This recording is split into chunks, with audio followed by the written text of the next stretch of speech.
Li Ning opened his palm in the exam room, and to everyone's surprise, a little man in a doctoral gown walked out of his clothes. It turned out that this little man was there to help him cheat on the exam. Originally, the boy ranked near the bottom of his class in exams. With the help of this little doctoral man, he directly scored the first place in his class. The teacher, of course, found this bizarre situation unbelievable. So after school, he kept Li Ning alone and asked him to retake the exam paper. Because the teacher knew this student very well and that he never listened carefully in class, how could he possibly get a perfect score? Unexpectedly, Li Ning quickly completed the test paper again. The teacher's surprised expression still showed disbelief. So he took out a higher grade test paper, and Li Ning still easily completed it. With this little doctoral man helping him, the primary school test papers were relatively simple. The still disbelieving teacher even wrote difficult middle school questions on the blackboard, thinking that Li Ning definitely wouldn't be able to solve them this time. To his surprise, Li Ning quickly finished them as well. The teacher could only conclude that Li Ning was a little genius. On this day, when his sister just opened a can of meat, a pitch-black little hand stretched out from the can, followed by 5 little people's heads popping out from inside.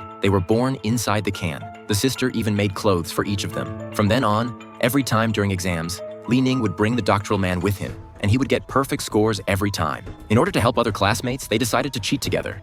So they hid several little people in the drawer. During the exam, the sister finished the questions first and handed the answers to the little people. They slowly climbed up along the light cord at the edge of the wall and quickly reached the roof. They separated at the electric wires to deliver the answers to different students. A woman walked over on the electric wire, and the little boy actually climbed onto the fan. Finally, they threw down the answers one by one. But when it was the little fat boy's turn, the answer fell to the ground. Fortunately, someone made up for it in time. Now there was only one copy left. The little girl had just stepped on the electric wire when the fixed buckle loosened. He walked slowly forward with arms outstretched. Just as he was about to reach the end, the buckle suddenly came off and the little girl fell down. Fortunately, she grabbed the electric wire, but still couldn't hold on for long and fell down. At the critical moment, an exam paper caught him. This person was none other than the sister. In the end, they all got perfect scores. But before they could celebrate for long, several people were called to the principal's office. It turned out that someone had reported their cheating. Now they were in trouble.